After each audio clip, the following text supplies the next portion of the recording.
ನಮಸ್ಕಾರ, ಸುದ್ದಿ ಸಮಯಕ್ಕೆ ಸ್ವಾಗತ. ಇದು ಲೋಕಲ್ ಎಕ್ಸ್‌ಪ್ರೆಸ್. ನಾನು ಸುಷ್ಮಿತಾ. ಮುಖ್ಯಾಂಶಗಳು: ರೈಲ್ವೆ ನಿಲ್ದಾಣದ 100 ಮೀಟರ್ ವ್ಯಾಪ್ತಿಯಲ್ಲಿ 4G ಅನಿಯಮಿತ ವೈಫೈ ಸೌಲಭ್ಯಕ್ಕೆ ಬೀದರ್ನ ರೈಲ್ವೆ ನಿಲ್ದಾಣದಲ್ಲಿ ಸಂಸದ ಭಗವಂತ ಖೂಬಾರ್ ಅವರಿಂದ ಚಾಲನೆ.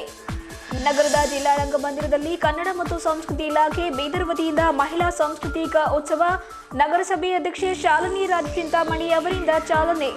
ಪ್ರತಾಪನಗರ ವಾರ್ಡ್ ಸಂಖ್ಯೆ 17ರಲ್ಲಿ HKRDP ಯೋಜನೆಯಡಿ ಸಚಿವ ರಹೀಂ ಖಾನ್ ಅವರ ಅನುದಾನದ ಅಡಿಯಲ್ಲಿ 10 ಲಕ್ಷದ ಅಭಿವೃದ್ಧಿ ಕಾಮಗಾರಿಗೆ ಕಾಂಗ್ರೆಸ್ ಮುಖಂಡ ಅಜೀಜ್ ಖಾನ್ ಅವರಿಂದ ಚಾಲನೆ. ಸ್ಪರ್ಶ ಪಬ್ಲಿಕ್ ಶಾಲೆ, ಐಟೆಕ್ ಕಂಪ್ಯೂಟರ್ ಕೇಂದ್ರ ಬೀದರ್ ಇವರ ಸಂಯುಕ್ತಾಶ್ರಯದಲ್ಲಿ ಮಹಾ ಉತ್ಸವ ಮೇಳ ಪ್ರಯುಕ್ತ ಮೆಹಂದಿ ರಂಗೋಲಿ ಚಿತ್ರಕಲಾ ಸ್ಪರ್ಧೆ ಆಯೋಜನೆ. ನಗರದ ಪೊಲೀಸ್ ವರಿಷ್ಠಾಧಿಕಾರಿ ಕಚೇರಿ ಸಭಾಂಗಣದಲ್ಲಿ ನಡೆದ ಸುದ್ದಿಗೋಷ್ಠಿ. ಕನ್ನಡ ಭವನ, ಪತ್ರಿಕಾ ಭವನಕ್ಕೆ ಅನುದಾನ ಒದಗಿಸುತ್ತೇನೆ, 1.5 ತಿಂಗಳಲ್ಲಿ ನಾಗರಿಕ ವಿಮಾನಯಾನ ಆರಂಭ, ಜಿಲ್ಲಾ ಉಸ್ತುವಾರಿ ಸಚಿವ ಬಂಡೆಪ್ಪ ಕಾಶೆಂಪುರಿ ಅವರ ಹೇಳಿಕೆ. ನಗರದ KB ರಸ್ತೆ IMA ಹಾಲ್ ಬಳಿ ಜಿಲ್ಲಾ ನ್ಯಾಯಾಧೀಶರ ಕೇಂದ್ರ ಸ್ಥಾನ ಕಟ್ಟಡ ನಿರ್ಮಾಣಕ್ಕೆ ಕರ್ನಾಟಕ ಉಚ್ಚ ನ್ಯಾಯಾಲಯದ ನ್ಯಾಯಮೂರ್ತಿಗಳಿಂದ ಶಂಕುಸ್ಥಾಪನೆ. ವಾರ್ತೆಯ ವಿವರಗಳು. ಬೀದರ್ನ ರೈಲ್ವೆ ನಿಲ್ದಾಣದಲ್ಲಿ ಸಂಸದರಾದ ಭಗವಂತ ಖೂಬಾರ್ ಅವರು ಬೀದರ್, ಖಾನಾಪುರ, ಹಲ್ಬರ್ಗಾ, ಭಾಲ್ಕಿ, ಕಾಳ್ಗಾಪುರ ಹಾಗೂ ಕಮಲನಗರ ರೈಲ್ವೆ ನಿಲ್ದಾಣಗಳಲ್ಲಿ ಜಾರಿಗೊಳಿಸಿರುವ ವೈಫೈ ಯೋಜನೆಗೆ ಏಕಕಾಲಕ್ಕೆ ಚಾಲನೆಯನ್ನ ನೀಡಿ ಮಾತನಾಡಿದರು. ಬೀದರ್, ಖಾನಾಪುರ, ಹಲ್ಬರ್ಗಾ, ಭಾಲ್ಕಿ, ಕಾಳ್ಗಾಪುರ ಹಾಗೂ ಕಮಲನಗರ ರೈಲ್ವೆ ನಿಲ್ದಾಣಗಳ ಆವರಣದ 100 ಮೀಟರ್ ವ್ಯಾಪ್ತಿಯಲ್ಲಿ ಇಂಟರ್ನೆಟ್ ಬಳಸುವ ಪ್ರಯಾಣಿಕರಿಗೆ ಈ ವೈಫೈ ಸೇವೆಯಡಿಯಲ್ಲಿ 4G ಅನಿಯಮಿತ ಇಂಟರ್ನೆಟ್ ಸೌಲಭ್ಯವನ್ನು ಸಿಗಲಿದೆ. ವಿದ್ಯಾರ್ಥಿಗಳು, ಅದರಲ್ಲೂ ಯುವಜನತೆ ಈ ವೈಫೈನ ಸದುಪಯೋಗವನ್ನು ಪಡೆದುಕೊಳ್ಳಬೇಕು ಎಂದು ತಿಳಿಸಿದರು.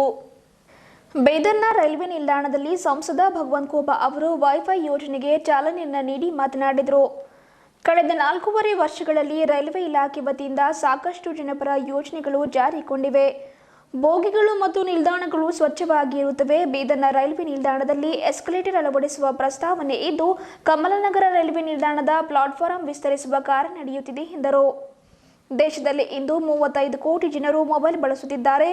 ಜಗತ್ತಿನ ಎಲ್ಲಾ ಮಾಹಿತಿಗಳು ಇಂದು ಅಂಗೈನಲ್ಲಿಯೇ ಲಭ್ಯವಾಗುತ್ತಿದೆ.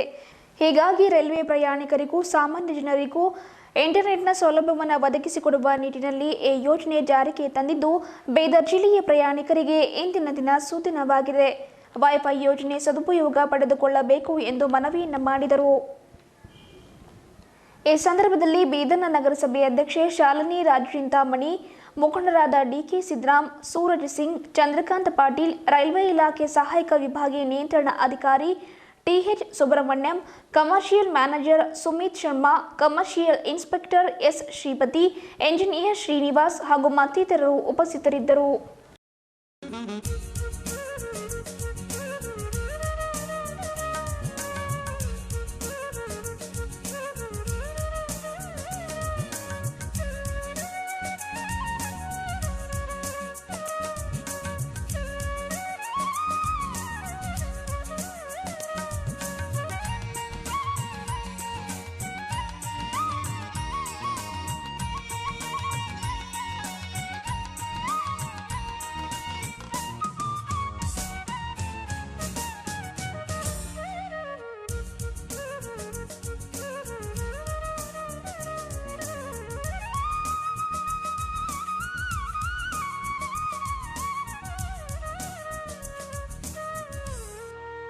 ಆಧುನಿಕ ತಂತ್ರಜ್ಞಾನವಾದಂತ ವೈಫೈ ಕೂಡ ನಮ್ಮ ರೈಲ್ ಪ್ರಯಾಣಿಕರಿಗೆ ನಾವು ಒದಗಿಸಿಕೊಡಬೇಕು.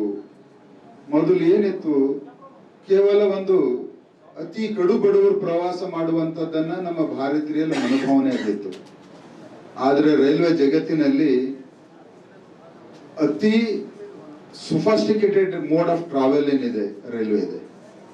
ಹೀಗಾಗಿ ಆ ಪರಿಕಲ್ಪನೆಯಲ್ಲಿ ಕಡಿಮೆ ದರದಲ್ಲಿ ಭಾರತದ ನಾಗರಿಕರಿಗೆ ಆ ಸವಲತ್ತನ್ನು ಒದಗಿಸ್ಕೊಡ್ಬೇಕು ಅನ್ನುವಂತ ಉದ್ದೇಶದಿಂದ ಬಹಳಷ್ಟು ಕಡೆ ಎಲ್ಲ ತಂತ್ರಜ್ಞಾನ ಅದನ್ನು ಬಳಸಿದ್ರು ಕೂಡ ನಂಬಲ್ಲಿ ಗೊತ್ತಾ ನಮ್ಮ ಬೀದರಿನ ಪ್ರಯಾಣಿಕರಿಗೆ ಒಂದು ಸೋದಿನ ಅಂತ ಹೇಳಲಿಕ್ಕೆ ನಾನು ಇಷ್ಟಪಡ್ತೀನಿ.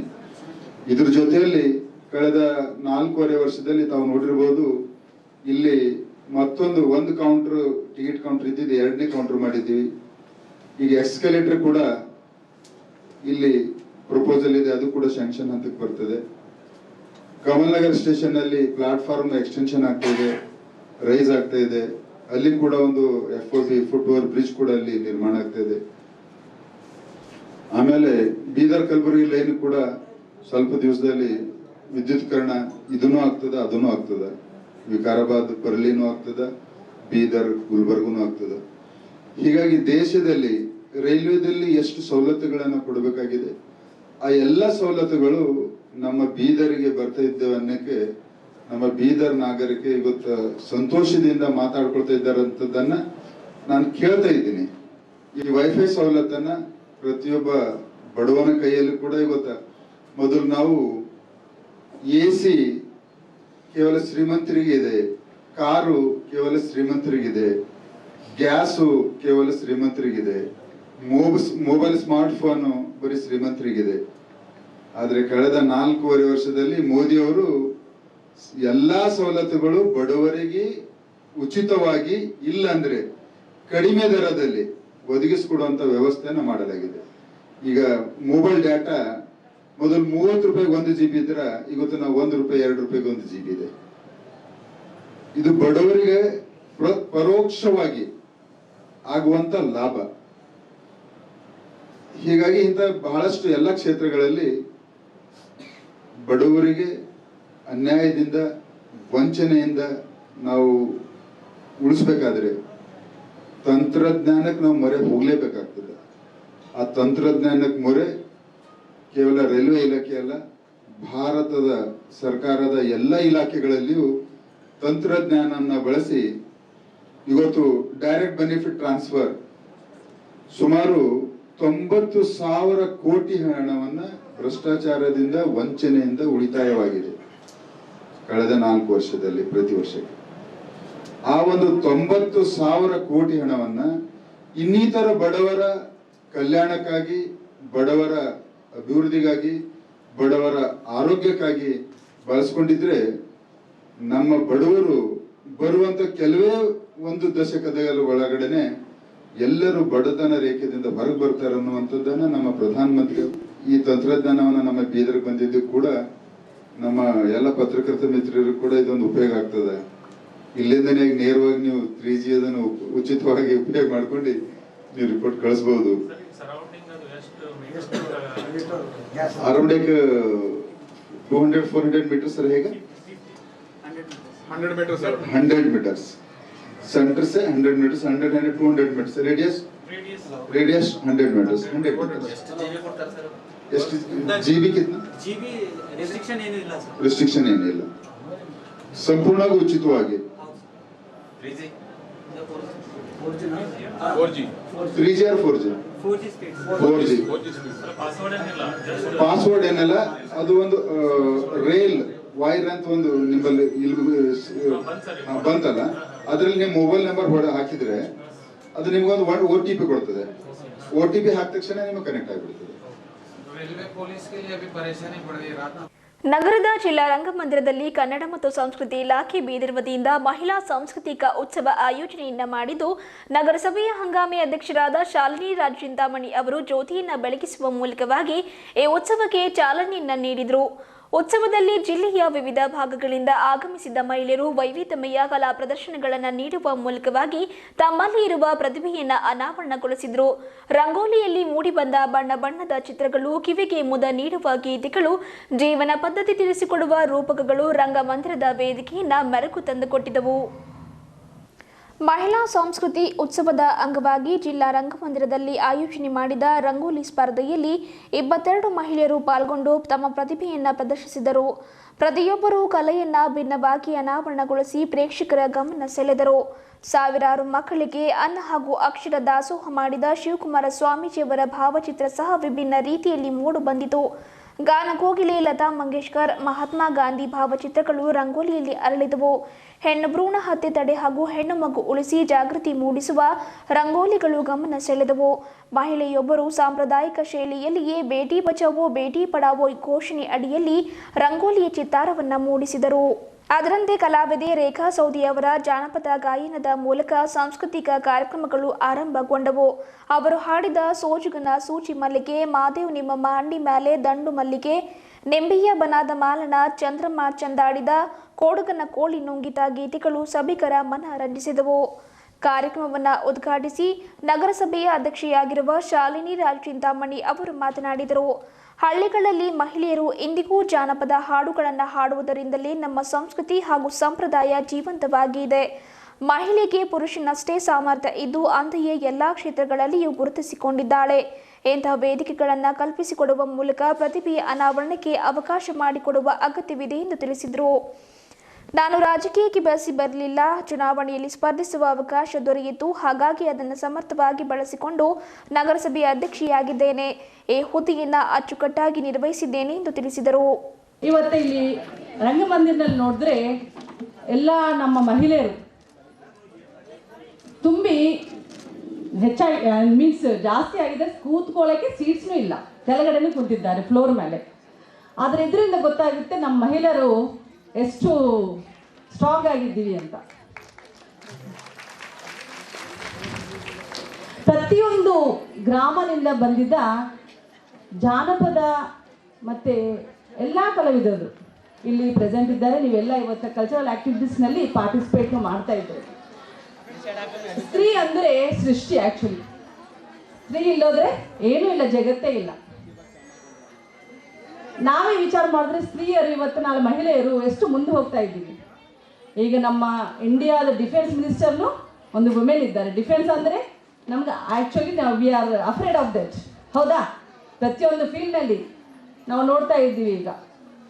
ಮತ್ತು ಸ್ತ್ರೀಯರು, ಮಹಿಳೆಯರು ಸಂಘ ಸೇವೆಗಳಾಗಲಿ, ಸಾಹಿತ್ಯ ಆಗಲಿ, ನಾವು ಈಗಾಗಲೇ ರಂಗಮಂದಿನಲ್ಲಿ ಒಂದು ನಮ್ಮ ಪೋಯಿಟರ್ಸ್ ಪ್ರೋಗ್ರಾಮ್ನು, ಲೇಡೀಸ್ ಪೋಯಿಟರ್ಸ್ ಪ್ರೋಗ್ರಾಮ್ ಮಾಡಿದ್ದೀವಿ. ಪ್ರತಿಯೊಂದು ಫೀಲ್ಡ್ನಲ್ಲಿ ನಮ್ಮ ಲೇಡೀಸ್ ಮುಂದೆ ಬರಬೇಕು. ಆ್ಯಕ್ಚುಲಿ ನನಗೆ ಹೇಳಬೇಕಂದ್ರೆ ನಾನು ಪಾಲಿಟಿಕ್ಸ್ನಲ್ಲಿ ಬರಬೇಕಂದ್ರೆ ಯಾವಾಗಲೂ ವಿಚಾರ ಮಾಡಿಲ್ಲ, ಆ ವಿಚಾರನೇ ಇರಲಿಲ್ಲ. ಆದರೆ ಇವತ್ತು ನಾನು CMC ಪ್ರೆಸಿಡೆಂಟ್ ಆಗಿದ್ದರಿಂದ ನಮ್ಮ ಫ್ರೆಂಡ್ ಸರ್ಕಲ್ CMCಗೆ ಬರಬೇಕಂದ್ರೆ ಆ್ಯಕ್ಚುಲಿ ಲೇಡೀಸ್ ಹಿಂದೆ ಹಾಕ್ತಿದ್ರು, ಲೇಡೀಸ್ ಯಾವುದೂ ಬರ್ತಾ ಇದ್ದಿಲ್ಲ. ಆದರೆ ಈಗ ನಮ್ಮ ಫ್ರೆಂಡ್ಸ್ ಕಾಲ್ ಮಾಡಿ ನೀನು ಆಫೀಸ್ನಲ್ಲಿ ಇದೆಯಾ, ನಾವು ಬರಬೇಕಂತ ವಿಚಾರ ಮಾಡ್ತೀವಿ ಅಂತಾರೆ. ಆದರೆ ಆ ಥರ ನಾವು ಮೀನ್ಸ್ ಅಂಜಬಾರ್ದು. ಎದಕ್ಕೂ ಬರಬೇಕಂದ್ರೆ ನಾವು ಮುಂದೆ ಬಂದರೆ ಎಲ್ಲ ನಮ್ಮ ಲೇಡೀಸ್ ಬಹಳ ಮ್ಯಾಲೆ ಹೋಗ್ಬೋದು. ಹೌದಾ? ಈಗ ನಾವು ಇಲ್ಲಿ ಬಹಳಷ್ಟು ಲಂಬಾಣಿ ಅವರು ಇದ್ದಾರೆ. ಅವರು ಏನು ಹಾಡು ಆಡ್ತಾರೆ, ಆ ಡ್ಯಾನ್ಸ್ ನಮಗೆ ಯಾರಿಗೂ ಬರಲ್ಲ. ಹೌದಾ? ಅದು ಬರಲ್ಲೇ. ಆ ಡ್ರೆಸ್ಸಿಂಗ್ ಆಗಲಿ, ನಾವು ಓನ್ಲಿ ಎಲ್ಲಾದರೂ ಕಲ್ಚರಲ್ ಪ್ರೋಗ್ರಾಮ್ಸ್ನಲ್ಲಿ ಈ ಥರ ಡ್ರೆಸ್ ಹಾಕೊಂಡು ಮಾಡಿದ್ರು ನಾವು ಅವಾಗೇ ಗೊತ್ತಾಗುತ್ತೆ ಅದು ನಾವು ಇಲ್ಲ ಅಂತ. ಇವತ್ತು ನಾವು ನಮ್ಮ ಬೀದರ್ನಲ್ಲಿ ದಸರಾಗೆ ದಾಂಡಿಯಾ ಪ್ರೋಗ್ರಾಮ್ಸ್ ಆಗಲಿ, ಪ್ರತಿಯೊಂದು ವುಮೆನ್ಸ್ ಡೇ ಸೆಲೆಬ್ರೇಟ್ ಮಾಡ್ತಾ ಇದ್ದಾರೆ. ಅಂಥ ಪ್ರೋಗ್ರಾಮ್ಸ್ ನಾವು ಪ್ರತಿಯೊಂದರಲ್ಲಿ ಪಾರ್ಟಿಸಿಪೇಟ್ ಮಾಡಿ ಮುಂದಿನ ವರ್ಷಗಳಲ್ಲಿ ಇನ್ನಷ್ಟು ನಾವು ನಮ್ಮ ಬೀದರ್ನಲ್ಲಿ ಮಹಿಳೆಯರ ಯೂನಿಟಿ ತೋರಿಸ್ಕೋಬೋದು. ಆದರೆ ಸ್ವಲ್ಪ ಜನ ನಮಗೆ ಮೀನ್ಸ್ ಒಂದೊಂದು ಮನೆಯಲ್ಲಿ ಸ್ವಲ್ಪ ನಮಗೆ ಬ್ಯಾಕ್ ಇದು ಮಾಡ್ತಾ ಇರ್ತಾರೆ, ನಿಮ್ಗೇನು ಗೊತ್ತಾಗುತ್ತೆ ಅಂತಾರೆ. ಆದರೆ ಇಲ್ಲ, ನಾವು ಏನು ಕೆಲಸ ಮಾಡಿದ್ರು ಪರ್ಫೆಕ್ಟ್ ಮೀನ್ಸ್ ಮನೆಯಲ್ಲೇ ಆಗಲಿ. ಇವತ್ತು ನನಗೆ 2 ಪ್ರೋಗ್ರಾಮ್ಸ್ ಅಟೆಂಡ್ ಆಗೋದಿದ್ದು. 10 o'clock ಒಂದು ಪ್ರೋಗ್ರಾಮ್ ಅಟೆಂಡ್ ಮಾಡೀನಿ. ಆದರೂ ನಾವು ಯಾವಾಗ 6 o'clock ಎದ್ದು ಅಡುಗೆ ಮಾಡಿ ಅಲ್ಲೂ ಮನೆಗೆ ಎಲ್ಲರಿಗೆ ಕೊಟ್ಟು ಇಲ್ಲಿ ಬಂದು ಮತ್ತೆ ಇನ್ನೂ ಅಟೆಂಡ್ ಮಾಡ್ತೀವಿ. ಹೌದಾ? ಅದೇ ಜೆಂಟ್ಸ್ ಅದು ಮನೆಗೆ ಮಾಡೋಕ್ಕಾಗಲ್ಲ. ಅವ್ರು ಎದ್ದ ತಕ್ಷಣ ಪೇಪರ್ ಹಿಡ್ಕೊಂಡು ಕೊಡ್ತಾರೆ. ಹೌದಾ? ನಾವೇನು ಮಾಡ್ತೀವಿ, ಲೇಡೀಸ್ ಮನೆಯಲ್ಲೂ ಮಾಡ್ತೀವಿ. ನಾವು ಅವರಿಗೆ ಊಟ ಕೊಟ್ಟು ನಾವು ಹೊರಗೆ ಬಂದು ಮತ್ತೆ ನಾವು ಹೊರಗೂ ಪಾರ್ಟಿಸಿಪೇಟ್ ಮಾಡ್ತೀವಿ. ಈ ಥರ ನಮ್ಮ ಲೇಡೀಸ್ನಲ್ಲಿ ಬಹಳಷ್ಟು ನಾವು ಸ್ಟ್ರಾಂಗ್ ಇದ್ದೀವಿ. ಹೊರಗೂ ಮಾಡ್ತೀವಿ, ಮನೆಯಲ್ಲೂ ಮಾಡ್ತೀವಿ. ಏನು ಮಾಡಿದ್ರು ಪರ್ಫೆಕ್ಟ್ ಆಗಿ ಮಾಡ್ತೀವಿ. ಸಾಹಿತಿ ಭಾರತಿ ವಸ್ತ್ರಾದ್ ಅವರು ಮಾತನಾಡಿ, ಸಹನಶೀಲ ಗುಣ ಹೊಂದಿರುವ ಮಹಿಳೆ ತನ್ನ ಕುಟುಂಬ, ಸಮಾಜ ಹಾಗೂ ರಾಷ್ಟ್ರವನ್ನು ಕಟ್ಟಬಲ್ಲವಳಾಗಿದ್ದಾಳೆ. ತಾಯಂದಿಯರು ಬಾಲ್ಯದಲ್ಲಿಯೇ ಮಕ್ಕಳಿಗೆ ಉತ್ತಮ ಸಂಸ್ಕಾರ ನೀಡಬೇಕು, ಸದೃಢ ಸಮಾಜ ನಿರ್ಮಾಣಕ್ಕೆ ನೆರವಾಗಬೇಕು ಎಂದು ತಿಳಿಸಿದರು. ಈ ಸಂದರ್ಭದಲ್ಲಿ ಜಾನಪದ ಅಕಾಡೆಮಿ ಸದಸ್ಯ ವಿಜಯಕುಮಾರ ಸೋನಾರೆ, ಮಹಿಳಾ ಟಾಸ್ಕ್ ಫೋರ್ಸ್ ಮಾಜಿ ಅಧ್ಯಕ್ಷೆ ಗುರಮ್ಮ ಸಿದ್ದರೆಡ್ಡಿ, ಸಮಾಜ ಸೇವಕಿ ಗಂಗಮ್ಮ ಫುಲೆ, ಕರುನಾಡ ಸಾಹಿತ್ಯಿಕ ಮತ್ತು ಸಾಂಸ್ಕೃತಿಕ ವೇದಿಕೆ ಗೌರವ ಅಧ್ಯಕ್ಷರಾಗಿರುವ ಸಂಜೀವ್ ಕುಮಾರ್ ಅತಿವಾಳೆ, ಚಾರ್ನಾಡ್ ಕಾಲೇಜಿನ ಶಾಂತಾ ವಸದತ್ತಿ ಇದ್ದರು. ಕನ್ನಡ ಮತ್ತು ಸಂಸ್ಕೃತಿ ಇಲಾಖೆ ಸಹಾಯಕ ನಿರ್ದೇಶಕರಾಗಿರುವ ರಾಜಶೇಖರ್ ವಟಗೆ ಪ್ರಾಸ್ತಾವಿಕವಾಗಿ ಮಾತನಾಡಿದರು.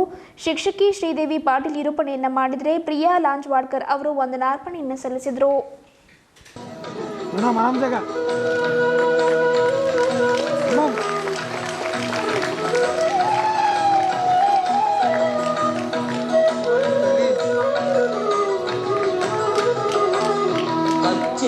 ಕನ್ನಡದ ದೀಪ, ಕಚ್ಚೇವು ಕನ್ನಡದ ದೀಪ, ತೋರುವ ದೀಪ, ಕಚ್ಚೇವು ಕನ್ನಡದ ದೀಪ, ಕಚ್ಚೇವು ಕನ್ನಡದ ದೀಪ.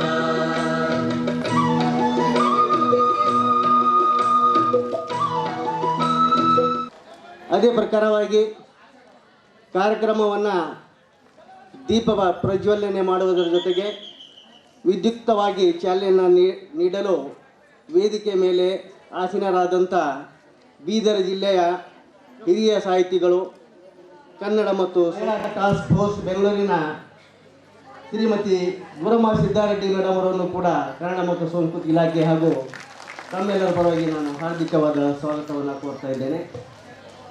ಈ ಒಂದು ಕಾರ್ಯಕ್ರಮಕ್ಕೆ ಜಾನಪದ ಅಕಾಡೆಮಿಯ ಸದಸ್ಯರಾದ ಶ್ರೀ ವಿಜಯಕುಮಾರ್ ಸುನಾರ್ ಅವರನ್ನು ಕೂಡ ನಾನು ಆತ್ಮೀಯವಾದ ಸ್ವಾಗತವನ್ನು ಕೋರ್ತಾ ಇದ್ದೇನೆ. ಅದರ ಜೊತೆಗೆ ಇದೀಗ ನಾವು ಮುಂಜಾನೆ ಹೊತ್ತಿನಲ್ಲಿ ಚಿತ್ರಕಲೆ ಶಿಬಿರದ ಒಂದು ಮಾಡ್ತೀವಿ, ನಡರಾತ್ರಿಯಾಗ ಎದ್ದು ಮಾಡ್ಕೋತೀವಿ, ಹೊಂಟೆದ್ರು ಮಾಡಿ ಬರ್ತೀವಿ, ಇನ್ನು ಇಲ್ಲೇ ರಂಗಮಂದಿರ ದಾಟಿರ್ತೀವಿ, ಶರಗ್ ಗಂಟು ಕಟ್ಕೋತೆ ಹೋಗಿರ್ತೀವಿ, ಇಲ್ಲ ಪಿನ್ ಬಿಚ್ಕೋತ ಹೋಗಿರ್ತೀವಿ. ಯಾಕಂದ್ರೆ ಮತ್ತೆ ಅಡುಗೆ ಮನೆ ಹೋಗ್ಬೇಕಲ್ಲ, ಚಹಾ ಮಾಡಿಕೊಟ್ಟಿಲ್ಲ, ಊಟ ಮಾಡಿಕೊಟ್ಟಿಲ್ಲ, 108 ಅವೆಲ್ಲವನ್ನು ನೋಡಿಕೊಂಡು ಆ ಸಂಸ್ಕೃತಿ ಉಳ್ಸಾಕತ್ತೀವಲ್ಲ, ಆ ಸಂಸ್ಕೃತಿಯೇ ನಮ್ಮನ್ನು ಬೆಳೆಸ್ಯದ, ಆ ಸಂಸ್ಕಾರವೇ ನಮ್ಮನ್ನು ಇಷ್ಟು ಎತ್ತರಕ್ಕೆ ತಂದದ. ಆ ಸಂಸ್ಕೃತಿ ಸಂಸ್ಕಾರ ಇರೋದ್ರಿಂದ ನಾನು ಇಷ್ಟು ಜನರ ಎದುರಿಗೆ ಮಾತಾಡಲಿಕ್ಕೆ ಶಕ್ಯ. ಇಲ್ಲಾಂದ್ರೆ ನಾನು ಅಡುಗೆ ಮನೆಯಾಗೆ ಒಲಿ ಊದ್ಕೋತ ಕೂಡ್ತಿದ್ದೆ. ಆದ್ರೆ ಸಂಸ್ಕಾರ ಸಂಸ್ಕೃತಿ ಏನದ ಅದನ್ನು ನನಗೆ ಬೆಳೆಸ್ತು. ಆ ಬೆಳೆಸುವ ಕ್ರಿಯೆಯಲ್ಲಿ ಸಮಾಜ ಭಾಗಿಯಾಗ್ತದಲ್ಲ, ಆವಾಗ ಇಷ್ಟೆಲ್ಲ ಕಾರ್ಯಕ್ರಮ ಆಗಲಿಕ್ಕೆ ಸಾಧ್ಯ. ಇದು ಸಂಸ್ಕೃತಿ ನನಗೆ. 2018ರಿಂದ 19ನೇ ಸಾಲಿನ HKRDB ಯೋಜನೆಯಡಿಯಲ್ಲಿ ಯುವ ಸಬಲೀಕರಣ ಹಾಗೂ ಕ್ರೀಡಾ ಸಚಿವರು ಬೇದನ ಶಾಸಕರಾದ ರಹೀಂ ಖಾನ್ ಅವರ ಅನುದಾನದ ಅಡಿಯಲ್ಲಿ ನಗರದ ಪ್ರತಾಪ್ ನಗರದ ವಾರ್ಡ್ ಸಂಖ್ಯೆ 17ರಲ್ಲಿ ಅಂದಾಜು ಮೊತ್ತ 10 ಲಕ್ಷದ ಸಿಸಿ ರಸ್ತೆ ಹಾಗೂ ಒಳಚರಂಡಿ ಅಭಿವೃದ್ಧಿ ಕಾಮಗಾರಿಯನ್ನು ಕೈಗೊಂಡಿದ್ದು, ಕಾಂಗ್ರೆಸ್ನ ಮುಖಂಡರಾಗಿರುವ ಅಜೀಜ್ ಖಾನ್ ಅವರ ಗುದ್ದಲಿ ಪೂಜೆಯನ್ನು ನೆರವೇರಿಸುವ ಮೂಲಕವಾಗಿ 5 ಲಕ್ಷದ 2 ಸಿಸಿ ರಸ್ತೆ ಹಾಗೂ ಒಳಚರಂಡಿ ಕಾಮಗಾರಿಗೆ ಚಾಲನೆಯನ್ನು ನೀಡಿ ಮಾತನಾಡಿದರು. ಬಡಾವಣೆಯ ಮುಖಂಡರ ಬೇಡಿಕೆಯ ಮೇರೆಗೆ ಜನರ ಅನುಕೂಲಕ್ಕಾಗಿ ಸಚಿವ ರಹೀಂ ಖಾನ್ ಅವರು ಈ ಅಭಿವೃದ್ಧಿ ಕಾಮಗಾರಿ ಕೈಗೊಂಡಿದ್ದಾರೆ ಎಂದು ತಿಳಿಸಿದರು. 2018ರಿಂದ 19ನೇ ಸಾಲಿನ HKRDB ಯೋಜನೆಯಡಿಯಲ್ಲಿ ಯುವ ಸಬಲೀಕರಣ ಹಾಗೂ ಕ್ರೀಡಾ ಸಚಿವರು ಬೇದನ ಶಾಸಕರಾದ ರಹೀಂ ಖಾನ್ ಅವರ ಅನುದಾನದ ಅಡಿಯಲ್ಲಿ ನಗರದ ಪ್ರತಾಪ್ ನಗರದ ವಾರ್ಡ್ ಸಂಖ್ಯೆ 17ರಲ್ಲಿ ಅಂದಾಜು ಮೊತ್ತ 5 ಲಕ್ಷದ 2 ಸಿಸಿ ರಸ್ತೆ ಹಾಗೂ ಒಳಚರಂಡಿ ಕಾಮಗಾರಿಗೆ ಗುದ್ದಲಿ ಪೂಜೆ ನೆರವೇರಿಸಿ ಕಾಂಗ್ರೆಸ್ನ ಮುಖಂಡರಾಗಿರುವ ಅಜೀಜ್ ಖಾನ್ ಅವರು ಸುದ್ದಿ ಸಮಯದೊಂದಿಗೆ ಮಾತನಾಡಿದರು. ಬಡಾವಣೆಯ ಮುಖಂಡರು ಸಚಿವ ರಹೀಂ ಖಾನ್ ಅವರಿಗೆ ಸಿಸಿ ರಸ್ತೆ ಕಾಮಗಾರಿಗಾಗಿ ಬೇಡಿಕೆಯನ್ನು ಇಟ್ಟಿದ್ದು, ಇಲ್ಲಿಯ ನಿವಾಸಿಗರ ಅನುಕೂಲಕ್ಕಾಗಿಯೇ 10 ಲಕ್ಷದ ಅನುದಾನವನ್ನು ನೀಡಿದ್ದು, ಅದನ್ನು 2 ಭಾಗಗಳಾಗಿ ವಿಭಜಿಸಿ 2 ಸಿಸಿ ರಸ್ತೆ ಹಾಗೂ ಒಳಚರಂಡಿ ಅಭಿವೃದ್ಧಿ ಕಾಮಗಾರಿಗೆ ಚಾಲನೆಯನ್ನು ನೀಡಲಾಗಿದೆ ಎಂದರು.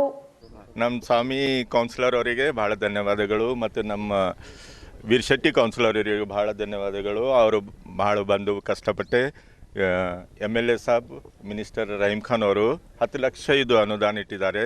HKRDBಲಿಂದ ಇದು 2 ಭಾಗಗಳಿಂದ ಡಿವೈಡ್ ಮಾಡಿದ್ದಾರೆ. ಎಲ್ಲರೂ ಈ MI ಆಫೀಸ್ ಹತ್ರ ರೋಡ್ ಆಗಿದೆ, ಎಲ್ಲರಿಗೆ ಮಂದಿಗೆಲ್ಲ ಪೂರ ಅನುಕೂಲ ಆಗಿದೆ. ಅವರು ಭಾಳ ವರ್ಷದಿಂದ ಇಲ್ಲಿ ರೋಡ್ ಇದ್ದಿಲ್ಲ, ಅವರಿಗೆ ಭಾಳ ಅನುಕೂಲ ಆಗಿದೆ. ಈ 2 ಮಾತು ಹೇಳಿ ನಾ ಧನ್ಯವಾದ ಹೇಳ್ತೀನಿ. Thank you. KRIDL ಅಭಿಯಂತರಾಗಿರುವ ಮಹೇಶ್ವರಿ ಅವರು ಮಾತನಾಡಿ, HKRDB ಯೋಜನೆಯಡಿಯಲ್ಲಿ ನಗರದಲ್ಲಿ 20 ಅಭಿವೃದ್ಧಿ ಕಾಮಗಾರಿಗಳನ್ನು ಕೈಗೆತ್ತಿಕೊಂಡಿದ್ದು, ಇದುವರೆಗೂ 4 ಕಾಮಗಾರಿಗಳಿಗೆ ಚಾಲನೆಯನ್ನು ನೀಡಲಾಗಿದೆ. ಇವತ್ತು 5ನೇ ಅಭಿವೃದ್ಧಿ ಕಾಮಗಾರಿಗೆ ಶಂಕುಸ್ಥಾಪನೆಯನ್ನು ನೆರವೇರಿಸಲಾಗಿದೆ ಎಂದು ತಿಳಿಸಿದರು. ಈ ಸಂದರ್ಭದಲ್ಲಿ ವಾರ್ಡ್ ಸಂಖ್ಯೆ 17ರ ನಗರಸಭೆ ಸದಸ್ಯರಾದ ಮಹಾಂತಯ್ಯ ಸ್ವಾಮಿ, ವಾರ್ಡ್ ಸಂಖ್ಯೆ 18ರ ನಗರಸಭೆ ಸದಸ್ಯರಾದ ವಿರ್ಶೆಟ್ಟಿ ಪಟೇಲ್, ಅಂಬರೀಶ್ ಸ್ವಾಮಿ, ಶಂಶು ನೌಬಾದ್, ಅಮರ್ ಸಾಗರ್, ರಿಯಾಜ್ ಅಹಮದ್ ಸೇರಿದಂತೆ ಬಡಾವಣೆಯ ಹಲವು ಮುಖಂಡರು ಉಪಸ್ಥಿತರಿದ್ದರು. ಈಗಾಗಲೇ ನಿಮಗೆಲ್ಲ ತಿಳಿದಿರೋ ಹಾಗೆ HKRDB ಸ್ಕೀಮಲ್ಲಿ ನಾವು ಲ್ಯಾಂಡ್ ಆರ್ಮಿಯಿಂದ ಸುಮಾರು 20 ಅಷ್ಟು ವರ್ಕ್ಗಳನ್ನು ಸ್ಟಾರ್ಟ್ ಮಾಡಿದ್ದೀವಿ. ಅದರಲ್ಲಿ ಇದು 5ನೇ ವರ್ಕ್ ಸ್ಟಾರ್ಟ್ ಮಾಡ್ತಾ ಇದ್ದೀವಿ ಇವಾಗ. ಸೊ ಇದರ ಗುದ್ದಲಿ ಪೂಜೆಯಲ್ಲಿ ನಮಗೆ ರೆಸ್ಪೆಕ್ಟೆಡ್ ಅಜೀಜ್ ಖಾನ್ ಸರ್ ಬಂದಿದ್ದಾರೆ, ಹಾಗೂ ವಿರ್ಶೆಟ್ಟಿ ಪಟೇಲ್ ಸರ್ ಬಂದಿದ್ದಾರೆ, ಸ್ವಾಮಿ ಸರ್ ಕೂಡ ಬಂದಿದ್ದಾರೆ. ಸೊ ಇದು ನಮ್ಮದು 5ನೇ ವರ್ಕ್ ಸ್ಟಾರ್ಟ್ ಆಗ್ತಾ ಇದ್ದು ಸಕ್ಸಸ್ಫುಲಿ ನಾವು ಆಲ್ ದ ವರ್ಕ್ಸ್ ಕಂಪ್ಲೀಟ್ ಮಾಡ್ತಾ ಇದ್ದೀವಿ. ಸೊ ಇದಕ್ಕೆ ರಹೀಂ ಖಾನ್ ಸರಿಗೆ ನಾವು ಸಚಿವರಾದ ರಹೀಂ ಖಾನ್ ಸರಿಗೆ ತುಂಬ ಧನ್ಯವಾದಗಳನ್ನು ತೋರಿಸ್ತೀವಿ. ಇದು 10 lakhs ವರ್ಕ್ ಇದ್ದು 2 ಭಾಗದಲ್ಲಿ ಡಿವೈಡ್ ಆಗಿದೆ. ಸೊ ಇದು ನಾವು ಫಸ್ಟ್ ವರ್ಕ್ ಇದು ಕಂಪ್ಲೀಟ್ ಮಾಡ್ತಾ ಇದ್ದೀವಿ, ಫಸ್ಟ್ ಪಾರ್ಟ್. ಇದೀಗ ಸುದ್ದಿ ಸಮಯದಲ್ಲಿ ಚಿಕ್ಕದೊಂದು ಬ್ರೇಕ್. ಏನು ಸರ್, ಮಗಳಿಗೆ ಮದುವೆ ಫಿಕ್ಸ್ ಆಯ್ತಂತಲ್ಲ? ಹೌದು, ಒಡವೆ ಎಲ್ಲ ನಮ್ಮ ಅಂಗಡಿಯಲ್ಲ ಕೊಂಡ್ಕೊಂಡ ತಾನೆ, ಬೆಲೆ ಕಡಿಮೆ ಹಾಕ್ಲಿಕ್ಕೆ ಹೇಳ್ತೀನಿ, ಬಿಲ್ ಅಂತ ಬೇಡ, ಸುಮ್ಮನೆ ಟ್ಯಾಕ್ಸ್ ಕಟ್ಟಬೇಕು. ಅದ್ ನಾವು ಆಗ್ಲೇ ನಿರ್ಧಾರ ಮಾಡಾಯ್ತು, ಮಲಬಾರ್ ಗೋಲ್ಡ್ ಅಂಡ್ ಡೈಮಂಡ್ಸ್ ನಲ್ಲೇ. ಅದು ದೊಡ್ಡ ಅಂಗಡಿ ಮೇಡಮ್, ಬಿಲ್ಲು ದೊಡ್ಡದಾಗೆ ಬರ್ತದೆ. ಅದ್ರಲ್ಲಿ ದೊಡ್ಡ ಕಲೆಕ್ಷನ್, 3% ನಲ್ಲಿ ಶುರುವಾಗೋ ಮಜೂರಿ, buyback guarantee, life long free maintenance, insurance ಎಲ್ಲಾನು ಇದೆ. ಮತ್ತೆ ಟ್ಯಾಕ್ಸ್ ಕಂಡಬಟ್ಟೆ ಮೇಡಮ್. ಬಿಲ್ ತಗೊಳ್ದೆ ಟ್ಯಾಕ್ಸ್ ಕಟ್ಟದೆ ಚಿನ್ನ ತಗೊಂಡ್ರೆ ಫ್ಯೂಚರ್ ನಲ್ಲಿ ದೊಡ್ಡ ರಿಸ್ಕ್. ನಮ್ಗದು ಬೇಡವೇ ಬೇಡ. ಇದು ನಾವು ನಮ್ಮ ಮಗಳಿಗೆ ಆಸೆಯಾಗಿ ತೆಕ್ಕೊಡೋ ಒಡವೆ, ಅದರಿಂದ ಯಾವ ಟೆನ್ಷನ್ ಬರಬಾರ್ದು. ನನಗೆ ಸ್ವಲ್ಪ ಅರ್ಜೆಂಟ್ ಕೆಲಸ ಉಂಟು, ನಾನೇ ಹೋಗಿ ಬರ್ತೇನೆ ಆಯ್ತಾ? ಕಾಫಿ ಪರವಾಗಿಲ್ಲ. ಸರಿಯಾದ ಬಿಲ್ನೊಂದಿಗೆ ಚಿನ್ನ ಖರೀದಿಸಿ, ಅದರಿಂದ ನಿಮಗೆ ಸಿಗುತ್ತದೆ ನೆಮ್ಮದಿ ಮತ್ತು ಸುರಕ್ಷತೆ. Malabar golden diamond. ಬ್ರೇಕ್ ನಂತರ ಮತ್ತೊಮ್ಮೆ ಸುದ್ದಿ ಸಮಯಕ್ಕೆ ಸ್ವಾಗತ. ಲಿಲ್ಲಿ ರೋಸ್ ಎಜುಕೇಷನ್ ಸೊಸೈಟಿ, ಸ್ಪರ್ಶ public school Bidar, ITI computer education centre ಇವರ ಸಹಯೋಗದಲ್ಲಿ 3 ದಿವಸಗಳ ಕಾಲ ಮಹಾ ಉತ್ಸವ ಮೇಳ ಆಯೋಜನೆಯನ್ನ ಮಾಡಿದ್ದು, ಉತ್ಸವ ಮೇಳ ನಿಮಿತ್ತವಾಗಿ ಮಹಿಳೆಯರಿಗಾಗಿ ಮೆಹಂದಿ, ರಂಗೋಲಿ ಹಾಗೂ ಚಿತ್ರಕಲಾ ಸ್ಪರ್ಧೆಯನ್ನ ಏರ್ಪಡಿಸಲಾಗಿತ್ತು. ಮೊದಲನೇ ದಿವಸದ ಮೆಹಂದಿ ಸ್ಪರ್ಧಾ ಕಾರ್ಯಕ್ರಮಕ್ಕೆ ವಿಧಾನ ಪರಿಷತ್ತಿನ ಸದಸ್ಯರಾದ ಅರವಿಂದ್ ಕುಮಾರ್ ಅರಳಿ ಅವರು ರಿಬ್ಬನ್ ಕತ್ತರಿಸುವ ಮೂಲಕವಾಗಿ ಚಾಲನೆಯನ್ನ ನೀಡಿದರು. ಸ್ಪರ್ಧೆಯಲ್ಲಿ ಭಾಗವಹಿಸಿ ಪ್ರಥಮ, ದ್ವಿತೀಯ ಹಾಗೂ ತೃತೀಯ ಸ್ಥಾನ ಪಡೆದ ಮಹಿಳೆಯರಿಗೆ ನಗದು ಪ್ರೋತ್ಸಾಹಧನವನ್ನು ನೀಡಿ ಗೌರವಿಸಲಾಯಿತು. ನಗರದ ಲಿಲ್ಲಿ ರೋಸ್ ಎಜುಕೇಷನ್ ಸೊಸೈಟಿ, ಸ್ಪರ್ಶ public school Bidar, ITI computer education society ಇವರ ಸಹಯೋಗದಲ್ಲಿ 3 ದಿವಸಗಳ ಕಾಲ ಮಹಾ ಉತ್ಸವ ಮೇಳ ಹಮ್ಮಿಕೊಳ್ಳಲಾಗಿದ್ದು, ಮೊದಲನೇ ದಿವಸದ ಮೆಹಂದಿ ಸ್ಪರ್ಧಾ ಕಾರ್ಯಕ್ರಮಕ್ಕೆ ವಿಧಾನ ಪರಿಷತ್ತಿನ ಸದಸ್ಯರಾಗಿರುವ ಅರವಿಂದ್ ಕುಮಾರ್ ಅರಳಿ ಅವರು ಚಾಲನೆಯನ್ನ ನೀಡಿದರು. ಸ್ಪರ್ಧೆಯಲ್ಲಿ ಹಲವರು ಪಾಲ್ಗೊಂಡಿದ್ದು, ವಿಭಿನ್ನ ರೀತಿಯಲ್ಲಿ ಮೆಹಂದಿ ಚಿತ್ತಾರಗಳನ್ನು ಬೆಳೆಸಿದ್ದು, ಖ್ಯಾತ ಬ್ಯೂಟಿಷಿಯನ್ ಆಗಿರುವ ಹುಬಾ ಅವರು ಎಲ್ಲಾ ಮೆಹಂದಿ ಚಿತ್ತಾರಗಳನ್ನು ವೀಕ್ಷಿಸಿ ಅದರಲ್ಲಿ ಪ್ರಥಮ, ದ್ವಿತೀಯ, ತೃತೀಯ ವಿಜೇತರನ್ನ ಆಯ್ಕೆಯನ್ನ ಮಾಡಿದರು. ಪ್ರಥಮ ವಿಜೇತರಿಗೆ 1,000 ನಗದು, ದ್ವಿತೀಯ ವಿಜೇತರಿಗೆ 1,000 ಹಾಗೂ ತೃತೀಯ ವಿಜೇತರಿಗೂ 500 ನಗದು ಪ್ರೋತ್ಸಾಹಧನವನ್ನು ನೀಡಿ ಪ್ರೋತ್ಸಾಹ ಮಾಡಲಾಯಿತು. ಕಾರ್ಯಕ್ರಮವನ್ನು ಉದ್ದೇಶಿಸಿ ವಿಧಾನ ಪರಿಷತ್ತಿನ ಸದಸ್ಯರಾದ ಅರವಿಂದ್ ಕುಮಾರ್ ಅರಳಿ ಅವರು ಮಾತನಾಡಿದರು. ಸ್ಪರ್ಧೆಗಳ ಆಯೋಜನೆಯನ್ನ ಕೇವಲ ಅಭ್ಯರ್ಥಿಗಳಲ್ಲಿ ಇರುವ ಪ್ರತಿಭೆಯನ್ನು ಹೊರತರಲು ಏರ್ಪಡಿಸಲಾಗುತ್ತದೆ. ಅದನ್ನು ಮಾತ್ರ ಸ್ಪರ್ಧಾರ್ಥಿಗಳು ಗಮನದಲ್ಲಿ ಇಟ್ಟುಕೊಂಡು ತಮ್ಮಲ್ಲಿರುವ ಪ್ರತಿಭೆಯನ್ನು ಅನಾವರಣಗೊಳಿಸಬೇಕು. ಸ್ಪರ್ಧೆಯಲ್ಲಿ ಸೋಲು ಗೆಲುವು ಮುಖ್ಯವಾಗಿರುವುದಿಲ್ಲ. ಸ್ಪರ್ಧೆಯಿಂದ ಇನ್ನಷ್ಟು ಬೆಳೆಯುವ ಪ್ರತಿಭೆ ಅನಾವರಣಗೊಳಿಸುವ ರೂಢಿಯನ್ನು ಮಾಡಿಕೊಳ್ಳಬೇಕು ಎಂದರು.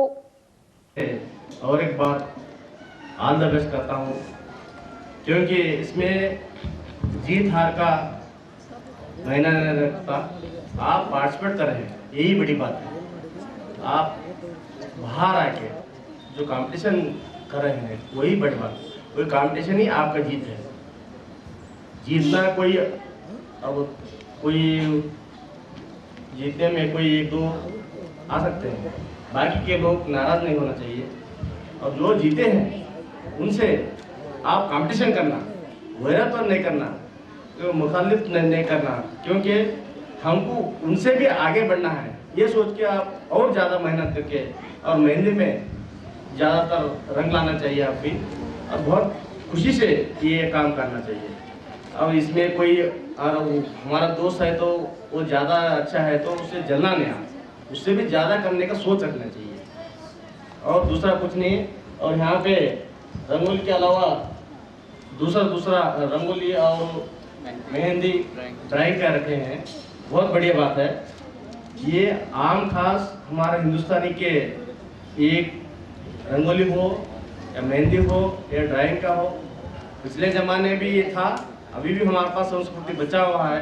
वो संस्कृति बचाने के लिए नवीन काम कर रहे हैं, और उस काम के लिए मैं मन के साथ और उनके टीम के साथ दिन रात उनके साथ रहूँगा.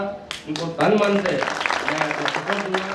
और आप सबको भी और एक बार ಬ್ಯೂಟಿಷಿಯನ್ ಆದ ಹುಬಾ ಅವರು ಮಾತನಾಡಿ, ಸ್ಪರ್ಧೆ ಎಂಬುದು ಬರೀ ಪ್ರಥಮ, ದ್ವಿತೀಯ, ತೃತೀಯ ವಿಜೇತರಾಗುವುದಷ್ಟೇ ಸೀಮಿತವಾಗಿರುವುದಿಲ್ಲ.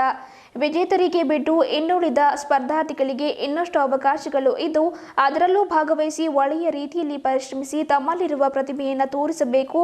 ಸೋತು ಎಂಬ ಮನೋಭಾವನ ಹೊಂದಿರದೆ ಗೆದ್ದೇ ಗೆಲ್ಲುತ್ತೇನೆ ಎಂಬ ಆತ್ಮವಿಶ್ವಾಸ ಹೊಂದಿರಬೇಕು ಎಂದರು.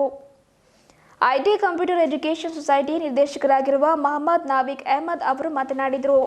ಈ ಸಂದರ್ಭದಲ್ಲಿ ಸಿಟಿ ಪ್ರೆಸಿಡೆಂಟ್ ಯೂಸುಫ್, ಮುಖಂಡರಾದ ಪ್ರಭಾಕರ್, ವಿಜಯಸಾಗರ್ ಶಿಂದೆ, ಬಾಬಾ ಖಾನ್ ಸೇರಿದಂತೆ ಸ್ಪರ್ಶ ಪಬ್ಲಿಕ್ ಶಾಲೆಯ ಸಿಬ್ಬಂದಿಗರು ಉಪಸ್ಥಿತರಿದ್ದರು.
कंपटीशन में 1 या 2 या सिर्फ 3, बस 3 ही तक है।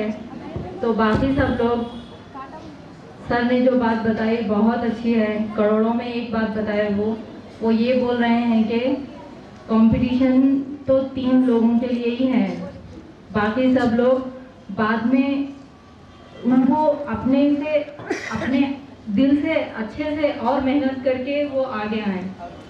तो आपको फिर से एक मौका मिलता है कि ये जो अरविंद अली साहब ने जो बात बताई है कि वो बहुत अच्छी है, सब लोगों के लिए एक लेसन है। तो बस मैं यही कहना चाहूँगी कि आप सब लोग अच्छे से मेहंदी लगवाइए और अच्छे से दलवाइए, फिर उसके बाद इंशाल्लाह आप भी एक अच्छे मुकाम पर होंगे, आपको एक बार फिर से सीखने का मौका मिलेगा।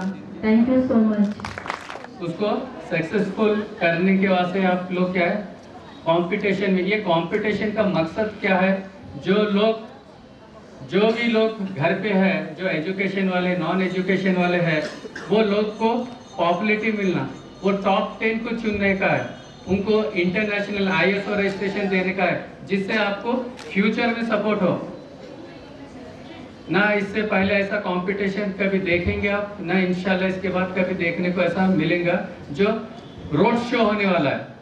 Okay, thank you all of you और थैंक यू हमारे चीफ गेस्ट साहब। ಬೀದರ್ನ ಪೊಲೀಸ್ ವರಿಷ್ಠಾಧಿಕಾರಿಗಳ ಕಚೇರಿಯ ಸಭಾಂಗಣದಲ್ಲಿ ಸುದ್ದಿಗೋಷ್ಠಿಯನ್ನು ಹಮ್ಮಿಕೊಂಡಿದ್ದು, ನಡೆದ ಸುದ್ದಿಗೋಷ್ಠಿಯನ್ನು ಉದ್ದೇಶಿಸಿ ಸಹಕಾರ ಹಾಗೂ ಜಿಲ್ಲಾ ಉಸ್ತುವಾರಿ ಸಚಿವರಾದ ಬಂಡೆಪ್ಪ ಕಾಶೆಂಪುರೆ ಅವರು ಮಾತನಾಡಿದರು. ನಮ್ಮ ಬೀದರ್ನಿಂದ ನಾಗರಿಕ ವಿಮಾನಯಾನ ಆರಂಭಿಸಲು GMR ಕಂಪನಿ ಒಪ್ಪಿಗೆಯನ್ನು ನೀಡಿದೆ. ಮುಂದಿನ 1.5 ತಿಂಗಳಲ್ಲಿ ಬೀದರ್ನಿಂದ ನಾಗರಿಕ ವಿಮಾನಯಾನ ಸೇವೆಗಳು ಆರಂಭವಾಗಲಿದೆ ಎಂದು ತಮ್ಮ ವಿಶ್ವಾಸವನ್ನು ವ್ಯಕ್ತಪಡಿಸಿದರು. ನಡೆದಾಡುವ ದೇವರು ಸಿದ್ಧಗಂಗಾ ಮಠದ ಲಿಂಗೈಕ್ಯ ಡಾಕ್ಟರ್ ಶಿವಕುಮಾರ ಸ್ವಾಮಿ ಅವರಿಗೆ ಭಾರತ ರತ್ನ ಪ್ರಶಸ್ತಿ ಕೊಟ್ಟು ಗೌರವಿಸಬೇಕು ಎಂಬುದು ಜನಾಭಿಪ್ರಾಯವಾಗಿತ್ತು. ಆದರೆ ಪ್ರಶಸ್ತಿ ಕೈತಪ್ಪಿದ್ದಕ್ಕೆ ಇದೇ ವೇಳೆ ಬೇಸರವನ್ನು ವ್ಯಕ್ತಪಡಿಸಿದರು. ಅದರಂತೆ ಕನ್ನಡ ಭವನ, ಪತ್ರಿಕಾ ಭವನ ನಿರ್ಮಾಣ ಕುರಿತಾಗಿ ಮಾತನಾಡಿದರು. ನಗರದ ಪೊಲೀಸ್ ವರಿಷ್ಠಾಧಿಕಾರಿಗಳ ಕಚೇರಿ ಸಭಾಂಗಣದಲ್ಲಿ ಹಮ್ಮಿಕೊಳ್ಳಲಾದ ಸುದ್ದಿಗೋಷ್ಠಿಯನ್ನು ಉದ್ದೇಶಿಸಿ ಜಿಲ್ಲಾ ಉಸ್ತುವಾರಿ ಸಚಿವರಾದ ಬಂಡೆಪ್ಪ ಕಾಶೆಂಪುರೆ ಅವರು ಮಾತನಾಡಿದರು. ಜಿಲ್ಲಾ ಕೇಂದ್ರದಲ್ಲಿ ಕನ್ನಡ ಭವನ ಕಟ್ಟಲು ಅನುದಾನದ ಅಗತ್ಯವಿದೆ ಎಂಬುದನ್ನು ತಾವು ಮುಖ್ಯಮಂತ್ರಿ HD ಕುಮಾರಸ್ವಾಮಿ ಅವರ ಗಮನಕ್ಕೆ ತಂದಿರುವುದಾಗಿ ತಿಳಿಸಿದರು. ಬೀದರ್ನಲ್ಲಿ ಪತ್ರಿಕಾ ಭವನ ನಿರ್ಮಿಸಲು ಆಡಳಿತಾತ್ಮಕ ಅನುಮೋದನೆ ನೀಡಲಾಗಿದೆ. ಪತ್ರಿಕಾ ಭವನ ಕಟ್ಟಲು ಈಗಾಗಲೇ ನಮ್ಮ ಬಳಿ 25 ಲಕ್ಷ ರೂಪಾಯಿ ಇದೆ. ಇನ್ನುಳಿದ 75 ಲಕ್ಷ ರೂಪಾಯಿಗಳನ್ನು ಸಮ ಪ್ರಮಾಣದಲ್ಲಿ ಭರಿಸುವ ನಿಟ್ಟಿನಲ್ಲಿ ಜಿಲ್ಲೆಯಲ್ಲಿನ ಜನಪ್ರತಿನಿಧಿಗಳಿಗೆ ತಾವು ತಿಳಿಸುವುದಾಗಿ ನುಡಿದರು. ಬೀದರ್ ಸಹಕಾರ ಸಕ್ಕರೆ ಕಾರ್ಖಾನೆ ಪ್ರತಿದಿನ 2700 ಟನ್ ಕಬ್ಬು ಅರಿಯುತ್ತಲಿದೆ. ಇನ್ನೆರಡು ದಿನಗಳಲ್ಲಿ BSSKಯಲ್ಲಿ ಇನ್ನೊಂದು ಬಾಯ್ಲರ್ ಆರಂಭಿಸಲಾಗುವುದು. ಹೊಸ ಬಾಯ್ಲರ್ ಕಾರ್ಯಾರಂಭಿಸುತ್ತಿದ್ದಂತೆಯೇ BSSK ಪ್ರತಿದಿನ 3500 ಟನ್ ಕಬ್ಬು ಅರಿಯಲಿದೆ ಎಂದು ತಿಳಿಸಿದರು. ಅದರಂತೆ ಬೀದರ್ನಿಂದ ನಾಗರಿಕ ವಿಮಾನಯಾನ ಆರಂಭಿಸಲು GMR ಕಂಪನಿ ಒಪ್ಪಿದೆ. ಮುಂದಿನ 1.5 ತಿಂಗಳಲ್ಲಿ ಬೀದರ್ನಿಂದ ನಾಗರಿಕ ವಿಮಾನಯಾನ ಸೇವೆಗಳು ಆರಂಭಿಸಲಾಗಿದೆ ಎಂದು ತಮ್ಮ ವಿಶ್ವಾಸವನ್ನು ವ್ಯಕ್ತಪಡಿಸಿದರು. ನಡೆದಾಡುವ ದೇವರು ಸಿದ್ಧಗಂಗಾ ಮಠದ ಲಿಂಗೈಕ್ಯ ಡಾಕ್ಟರ್ ಶಿವಕುಮಾರ ಸ್ವಾಮಿ ಅವರಿಗೆ ಕೇಂದ್ರ ಸರ್ಕಾರ ಭಾರತ ರತ್ನ ಗೌರವ ನೀಡದಿರುವುದರಿಂದ ನಿರಾಶೆಯನ್ನು ವ್ಯಕ್ತಪಡಿಸಿದರು. ಕೇಂದ್ರ ಸಚಿವೆ ನಿರ್ಮಲಾ ಸೀತಾರಾಮ್ ಅವರ ಗಮನಕ್ಕೆ ತಂದಾದ ಮೇಲಾದರೂ ನಮ್ಮ ನಡೆದಾಡುವ ದೇವರಿಗೆ ಭಾರತ ರತ್ನ ಕೊಡಬಹುದಿತ್ತು, ಆದರೆ ಇದನ್ನು ಆಗಿಲ್ಲ ಎಂದರು. ಮುಂದಿನ ದಿನಮಾನಗಳಲ್ಲಿ ಶ್ರೀಗಳಿಗೆ ಭಾರತ ರತ್ನ ಕೊಡುವಂತೆ ಆಗ್ರಹಿಸಲಾಗುವುದು ಎಂದರು. ಈ ಸುದ್ದಿಗೋಷ್ಠಿಯಲ್ಲಿ ವಿಧಾನ ಪರಿಷತ್ ಸದಸ್ಯರಾದ ವಿಜಯ್ ಸಿಂಗ್, ಅರವಿಂದ್ ಕುಮಾರ್ ಅರಳಿ, ಜಿಲ್ಲಾ ಪಂಚಾಯತ್ನ ಅಧ್ಯಕ್ಷೆ ಭಾರತ್ ಬಾಯಿ ಮಲ್ಲಿನಾಥ್ ಶೇಡಿಗಾರ್, ನಗರಸಭೆಯ ಹಂಗಾಮಿ ಅಧ್ಯಕ್ಷೆ ಶಾಲಿನಿ ರಾಜ್ ಚಿಂತಾಮಣಿ, ಪೊಲೀಸ್ ವರಿಷ್ಠಾಧಿಕಾರಿಗಳಾಗಿರುವ T ಶ್ರೀಧರ್, ಜಿಲ್ಲಾ ಪಂಚಾಯತ್ನ ಮುಖ್ಯ ಕಾರ್ಯನಿರ್ವಹಣಾಧಿಕಾರಿಗಳಾಗಿರುವ ಮಹಾಂತೇಶ್ ಬೀಳ್ಗಿ ಸೇರಿದಂತೆ ಇನ್ನಿತರರು ಉಪಸ್ಥಿತರಿದ್ದರು. ಇನ್ನೊಂದು ಸಿಹಿ ಸುದ್ದಿ ಹೇಳ್ತೀನಿ ನಮ್ಮ ಮಾಧ್ಯಮ ಸ್ನೇಹಿತರಿಗೆ. ನಿಮ್ಮ ಮಾಧ್ಯಮ ಭವನ, ಪತ್ರಿಕಾ ಭವನ ಏನಿತ್ತು, ನಾನು ನಿಮ್ಮ ಪತ್ರಿಕಾ ದಿನಾಚರಣೆಯಲ್ಲಿ ನೀವು ಹೇಳಿದ್ರಿ ನಮ್ಮ ಅಶೋಕ್ ಕರಂಜಿ ಅವರು ಅದು ಯಾವುದು ಏನೋ ಅಪ್ರೂವಲ್ ಆಗಲ್ಲ ಹೊಂಟದ ಅಂತೇಳಿ. ಮಾನ್ನ ಅವ್ರು ಬಂದಾಗ 2-3 ಸಲ ಫೋನ್ ಮಾಡಿ ಅದಕ್ಕೆ ಅಪ್ರೂವಲ್ ಇಸ್ಕೊಟ್ಟಿದ್ದೀನಿ, ಈಗ ಬಂದದ. ಈಗ ಭವನ್ ಮಾಡೋದಕ್ಕೆ ಏನು ತೊಂದರೆ ಇಲ್ಲ. 25 ಲಕ್ಷ ರೂಪಾಯಿ ನಂಬಲ್ಲಿ ಅದಕ್ಕೆ ಅದಾವ. ಬಾಕಿ 75 ಲಕ್ಷ ರೂಪಾಯಿದು ಅವತ್ತೇ ನಾನು ಲೆಕ್ಕ ಕೊಟ್ಟಿದ್ದೆ, ಯಾವ್ಯಾವ ಶಾಸಕರು MLCಗಳು ಏಟೇಟ್ ಕೊಡಬೇಕು ಅಂತೇಳಿ. ಆ 75 ಲಕ್ಷ ರೂಪಾಯಿ ತೊಗೊರಿ, ಫಸ್ಟ್ ಕ್ಲಾಸ್ 1 ಕೋಟಿ ರೂಪಾಯಿದು ನಮಗೆ ಭೀ ಹಿಂದೆ ಬೀದರ್ ಪತ್ರಿಕಾ ಭವನ ಅಂತೇಳಿ ಬರೋಂಥ ಅವಕಾಶ ನೀವು ಮಾಡಿಕೊಡ್ರಿ ಅಂತ ನಿಮಗೆ ಹೇಳಕ್ಕೆ ತುಂಬ ಚೆನ್ನಾಗಿ ಆಗ್ತಾಯಿದೆ.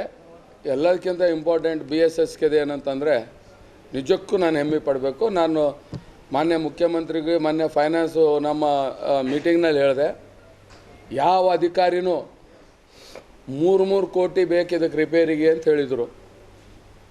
ಇವತ್ತು ಅಂಥದ್ರಲ್ಲಿ ನನಗೆ ಗೊತ್ತಿತ್ತು ಅದು ಏನದ ಅಂಥೇಳಿ. ಅದಕ್ಕೆ ಯಾವತ್ತ ನಾನು 20 ಕೋಟಿ ಶ್ಯಾಂಕ್ಷನ್ ಆಗಿ ಆ ಪ್ರೊಸೀಜರ್ ನಮಗೆ ಗೊತ್ತಿತ್ತು. ಈ ಫ್ಯಾಕ್ಟ್ರಿಗೆ ತೊಂದರೆ ಆಗಬಾರ್ದು ಅಂತೇಳಿ ಇಮ್ಮಿಡಿಯೇಟ್ 1 ಕೋಟಿ ಅದು ಔಟ್ ಆಫ್ ದಿ ಇದು ಹೋಗಿ ಕಮಿಷನರ್ನಿಂದ, ಫೈನಾನ್ಸ್ ಡಿಪಾರ್ಟ್ಮೆಂಟ್ ಹೇಳಿ ಕಮಿಷನರ್ನಿಂದ ಆ 1 ಕೋಟಿದಲ್ಲಿ 65 ಲಕ್ಷ ರೂಪಾಯಿದಲ್ಲಿ ಇವತ್ತು ಆ ಫ್ಯಾಕ್ಟ್ರಿ ಚಾಲೂ ಆಗಿದೆ. ನಿಜಕ್ಕೂ ನಮ್ಮ ಅಲ್ಲಿಂದ ಕಾರ್ಮಿಕರು, ಸ್ಟಾಫಿಗೆ, ಆಮೇಲೆ ನಮ್ಮ ರೈತರಿಗೆ, ಮೊದಲನೇ ಕಾರ್ಮಿಕರು ಸ್ಟಾಫಿಗೆ ಯಾಕೆ ಧನ್ಯವಾದ ಹೇಳ್ತೇನೆಂದರೆ ಅವರಷ್ಟೇ ಒಂದು ಲಿಮಿಟಲ್ಲಿ. ಮತ್ತು ನನಗೆ ಈ ಸಿಸ್ಟಮ್ನಲ್ಲಿ ಬೇಜಾರು ಏನಾಗ್ತಾ ಇದೆ ಅಂತಂದರೆ, ಅದು ಮುಖ್ಯಮಂತ್ರಿಗಳಿಗೆ ನಮಗೆ ಗೊತ್ತಿದೆ, ಪಾಪ ನಮ್ಮ ರಾಜಶೇಖರ್ ಪಾಟೀಲ್ರು ಇದ್ದರು ಅದರಲ್ಲಿ. ಇವತ್ತು ಆಮೇಲೆ ಉಡಾನ್ ಬಗ್ಗೆದಾಗ ಈಗ ಆಲ್ರೆಡಿ ಒಂದು 10 ದಿವಸ ಮೊದಲ 3 ಮಾತಾಡಿದ್ದೀನಿ ನಾನು. ಒಂದು GMRದವ್ರಿಗೆ ಮಾತಾಡಿದ್ದೀನಿ, ಒಂದು KIDBದವ್ರಿಗೆ ಮಾತಾಡಿದ್ದೀನಿ, ಇನ್ನೊಂದು ನಮ್ಮ ಬೆಂಗಳೂರು ಸಂದೀಪ್ ದವೆಗೆ ಮಾತಾಡಿದ್ದೀನಿ. ಎಲ್ಲರೂ ಅಂಡರ್ ರೈಟ್ ಡೈರೆಕ್ಷನ್ನಲ್ಲಿದ್ದಾರೆ. ಈಗ ಆಲ್ರೆಡಿ ಆ ಅಗ್ರಿಮೆಂಟ್ ಸ್ಟೇಜಲ್ಲಿದೆ. ಆಮೇಲೆ GMRದವರು ಈಗ ಒಂದು ಹೊಸ ಮ್ಯಾಪ್ ಕಳಿಸಿದ್ದಾರೆ. ಈಗೇನು ನಾವು ಅಲ್ಲಿ ಟರ್ಮಿನಲ್ ಮಾಡಿಟ್ಟಿದ್ದೀವಿ, ಆ ಟರ್ಮಿನಲ್ ಮುಂದಿನ ದಿನಗಳಲ್ಲಿ ಸಣ್ಣದಾಗುತ್ತೆ. ಈಗೇ ಮಾಡೋ ಟೈಮ್ನಾಗ ಸ್ವಲ್ಪ ದೊಡ್ಡದು ಮಾಡ್ಬೋದು ಅಂತ ಹೇಳಿದ್ದಾರೆ. ನಾನಂದೆ ಮತ್ತು ದೊಡ್ಡದಂದು ಅದು ಇದು ತೋಲ್ ಮುಂದಕ್ಕೆ ಹೋಗ್ಯಾತು. ಇಲ್ಲ, ನಾವು ಭಾಳ ಸ್ವಲ್ಪ ಮೈನರ್ ಚೇಂಜಸ್ನಿಂದ ನಾವು ಅವ್ರ ಜನ ಬಂದು ಈಗ ಆಲ್ರೆಡಿ ಇಲ್ಲಿ ಇನ್ಸ್ಪೆಕ್ಷನ್ ಮಾಡ್ಕೊಂಡು ಹೋಗ್ಯಾರ. ಹಾಗಾಗಿ ಎಲ್ಲ ಇದರಲ್ಲಿ ನಡೀತಾ ಇದೆ. ನನಗೆ ಅನ್ಸ್ಬಿಟ್ಟಿಗೆ ಇನ್ನೊಂದು 2 ತಿಂಗಳು ಆಗ್ಬೋದು ಅಂತ ನನಗೆ ನಿರೀಕ್ಷೆ. ನಮ್ಮದು ಎಲ್ಲರದು ಒಂದು ದೊಡ್ಡ ಪ್ರಮಾಣದಲ್ಲಿ ಬೇಡಿಕೆ ಇತ್ತು. ಸಿದ್ಧಗಂಗಾ ಶ್ರೀಗಳ ತಮ್ಮ ಒಂದು ಸುದೀರ್ಘ ಅವಧಿಯಲ್ಲಿ ಬಹಳಷ್ಟು ಸಾಮಾಜಿಕ ಕಾಳಜಿ ಹಿಡ್ಕೊಂಡು ಶಿಕ್ಷಣದ ಒಂದು ದೊಡ್ಡ ಕ್ರಾಂತಿಕಾರಿ ಹರಿಕಾರರು ಎಂಬ ನಿಟ್ಟಿನಲ್ಲಿ ಅವರಿಗೆ ಭಾರತ ರತ್ನ ಕೊಡಬೇಕು ಎಂಬ ನಿಟ್ಟಿನಲ್ಲಿ ಇಡೀ ದೇಶಾದ್ಯಂತ ಅದು ಒಂದು ಕ್ಯಾಂಪೇನ್ ಆಯಿತು. ಹಾಗಾಗಿ ಇವತ್ತು ಕೇಂದ್ರ ಸರ್ಕಾರ ಏನು ನಿನ್ನೆ 3 ಭಾರತ ರತ್ನ ಅನೌನ್ಸ್ ಮಾಡಿದೆ, ಅದು ತಪ್ಪು ಹೋಗಿದೆ. ಅದಕ್ಕೆ ನಮಗೂ ಒಂದು ಸ್ವಲ್ಪ ಬೇಜಾರಾಯಿತು. ಆಮೇಲೆ ಶ್ರೀಗಳದ ಭಾರತ ರತ್ನ ಕೊಡೋ ಸಬ್ಜೆಕ್ಟ್ ಇವತ್ತಿಗೂ ಜೀವಂತಿದೆ. ಅದಕ್ಕೂ ನಾವು ಇವತ್ತಿಗೂ ಒತ್ತಾಯ ಮಾಡ್ತೀವಿ.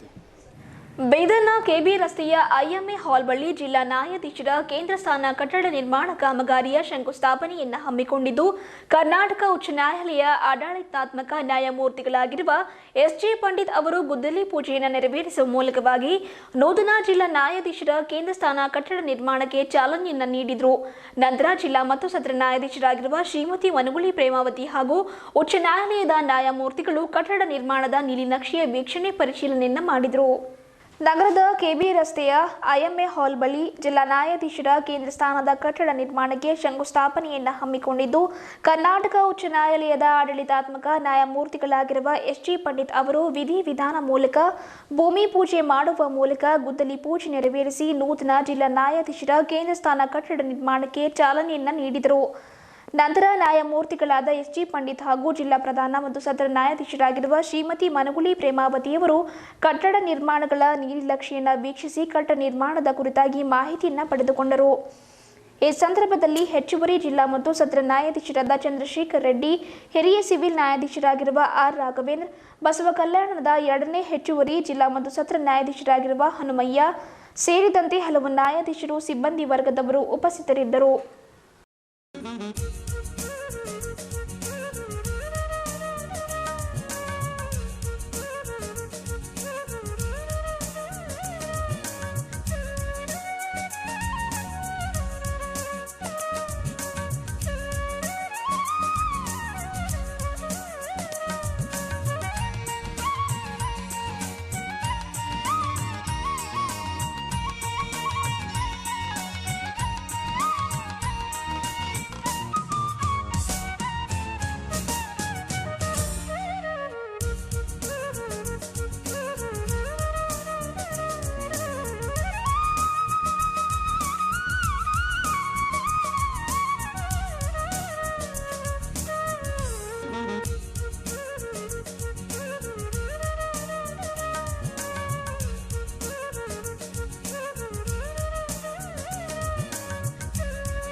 ಮತ್ತೊಮ್ಮೆ ಮುಖ್ಯಾಂಶಗಳು.